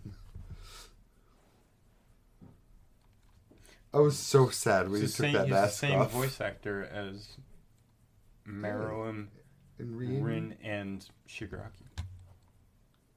That's good news. Now, if only they get his look down. Yes, please. That hairline kills me. What did they do to my boy? Poor. Right when he said his name too, I was bouncing on that couch. He was like, hold it, Narumi. I was like, Narumi. I'm laying and I'm bouncing on my side. Like, Narumi. Narumi. And then he takes off the helmet. Cabbage. Cabbage Man. Senku? Ugh. I don't know. Well, they have 2 years to get it right, because that's probably how long it's going to be until season 2. The fight was dope, though. Yeah, it was. I do like those 2 recruits that were, like, living on that rooftop, though. Because they were just there for, like, 2 episodes straight. The green-haired lettuce guy and squinty-eyed guy. Every time he'd come up there all the time and just be like, let's talk about Kafka solemnly. And the entire time Kafka was gone, every time it showed those guys that were on that rooftop, I swear they just pull up sleeping bags.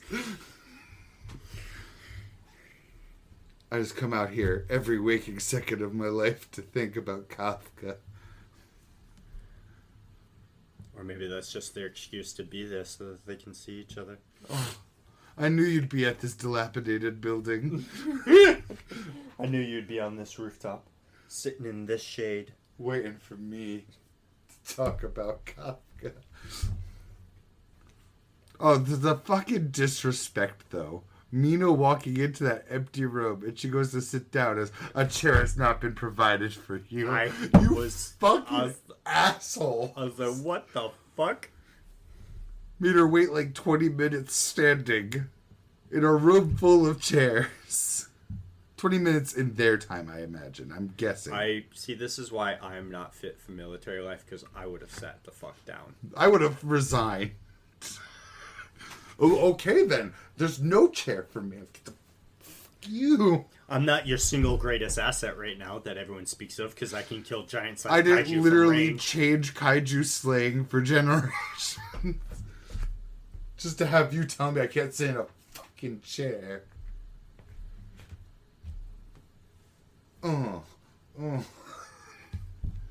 That actually got me pissed off. I'm like, what the fuck, man?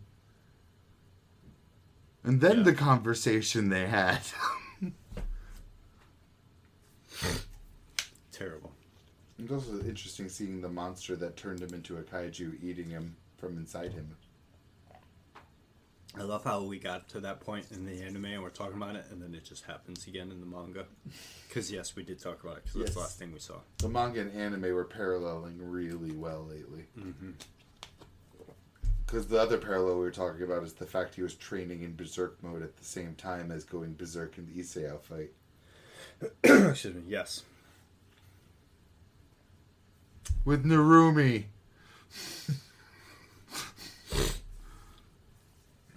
Beanheads. Beanheads for everyone.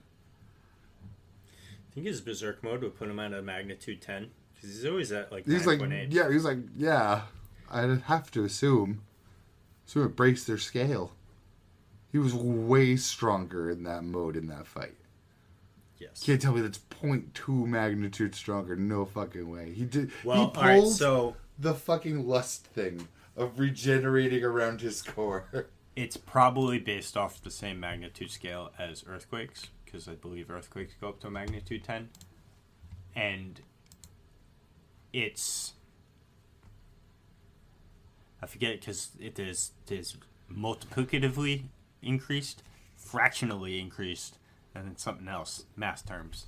But, like, the difference between, like, a 4.0 magnitude earthquake and a 5.0 magnitude earthquake is that your house shakes and the city's destroyed. Oh, brutal. So... exponentially. Yeah. Let me see if Richter scale. Yes, Richter scale, thank you. No problem. How do you spell it? I'm assuming like Richter from predecessor. But I am guessing, sir. Richter scale. Yes, that's a more earth way to spell it, I guess. The number of scale expressing the magnitude of an earthquake on the basis of seismographs oscillations. The more destructive logarithmic. Have magnitudes between about 5.5 and 8.9 on the scale of logarithmic, and differences one represents approximately 30-fold difference in magnitude. Yeah, that's insane. So, yeah. So going from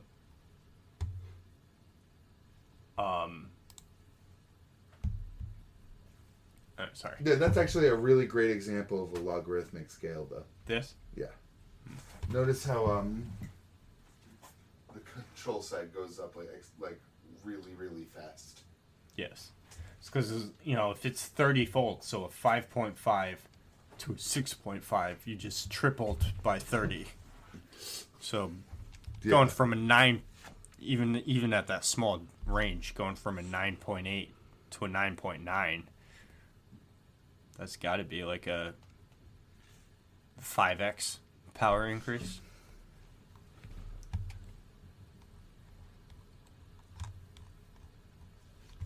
So, yeah.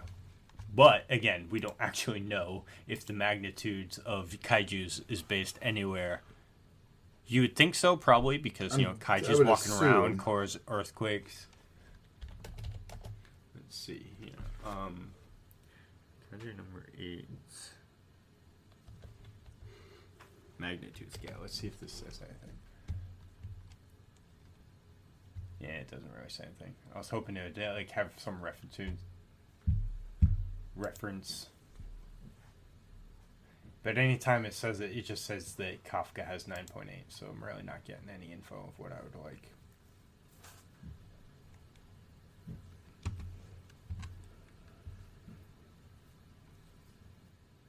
Oh, well, anyway.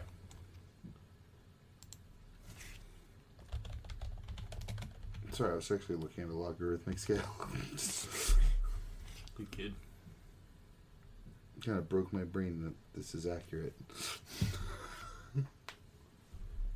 These are the same graph. Linear scales and logarithmic scales. That's the same data, though. Like these examples. No. Makes sense. Yeah. I had to really dig into the numbers for a sec because my brain wasn't liking it. For reference, just saying earthquake magnitudes 10 or larger cannot happen. However, the largest recorded earthquake was magnitude 9.5 in Chile. I was assuming it was at the point where a 10 couldn't happen. It's kind of the same way 100% humidity can't happen. Well, it can, but the world would be over. Yeah, probably. So this was on a fault that is almost 1,000 miles long. Megaquake in its own right.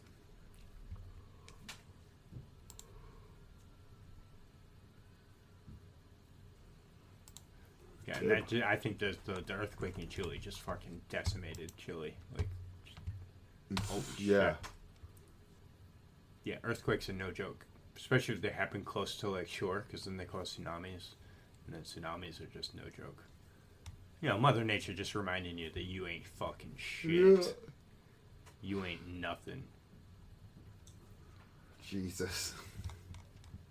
An earthquake can end the fucking... Well, I don't think an earthquake could end the world. Even if he was like in, say, 9.9 magnitude. Well, I'm guessing what they mean by like a 10 can't happen. I'm assuming a 10 is when like the plates actually just like overlap each other. Cause that or just completely fucking crack under their own pressure.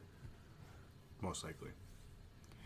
Because say like the most powerful one is possible is like a 9.8, 9.9 or whatever it is. Wherever it happens, if it's close to an ocean, it's causing a tsunami, which will ripple out and fuck up coastlines.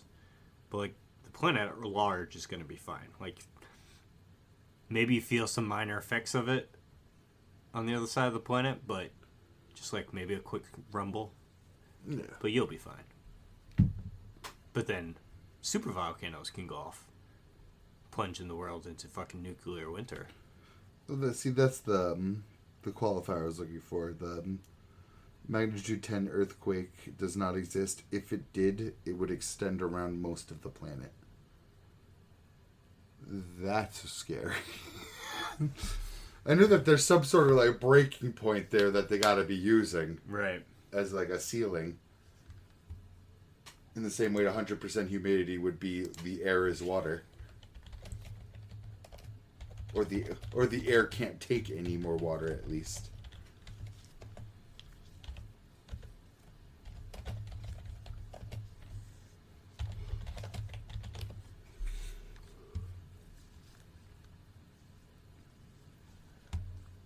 Jesus. Well, yeah, so the one in Chile, the effects, largest earthquake recorded, effects were felt as far away as Hawaii, Japan, and the Philippines. The earthquake, which occurred on May 26th, generated a tsunami that traveled across the Pacific Ocean and affected coastal communities as far away as New Zealand, Japan, and the Philippines. Tsunami was the first globally recorded tsunami and caused casualties. That was the first tsunami that was globally recorded, was in 1960? That's gotta be fake. It is the AI overview answer. Yeah.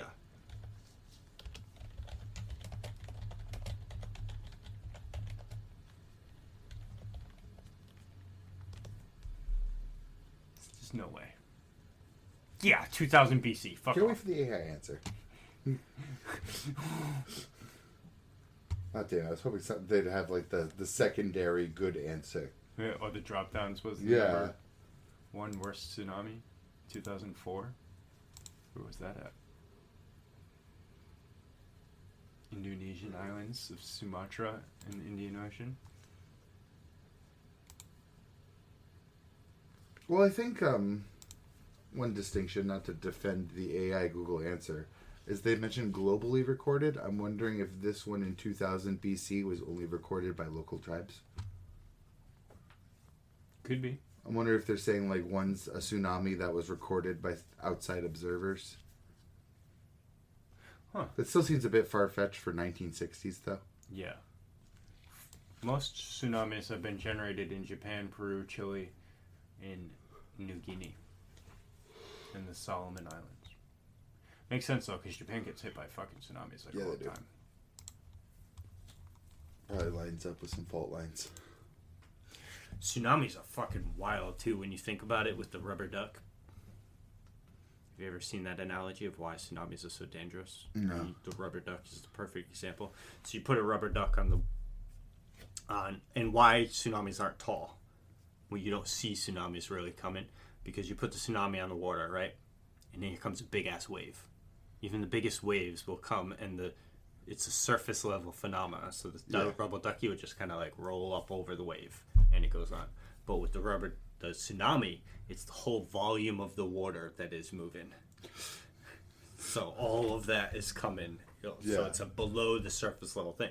Because surfers... It literally pulls in the water as it comes in, too. Surfers will do that if they see a wave that they're not comfortable with riding or whatever. They'll just jump into the water under it, and the wave passes above them. And then they pop out behind the wave. Maybe they move a little bit with the wave because it's, surface level of part deep in, the wave is going to go somewhat deep down the movement part, but like tsunamis go. Yeah, I've been wiped out by a wave before. Not surfing, but I was like out on the water as a wave hit me and it knocked me all the way to shore. And I was out to the point where I'm like bouncing on my tippy toes. I see it come, I'm like, whoa! So I just jump a little bit just to make sure like it felt safe. and I found myself on the shore with the water pulling back. Wow. That must have been an experience. Whoa. And those aren't even the scariest things, man. Oh. Volcanoes, man. Those things. Before we go on a natural disaster spree, should we wrap it up here? Let's do that, yeah. Natural disasters. Next, we're talking about fucking asteroids. The Dukes of Geology. Dukes of Geology here. Bringing you natural disaster after natural disaster. But yes. Dukes of Weedom. Dukes of Weedom. Episode 70. Take care, y'all. Peace.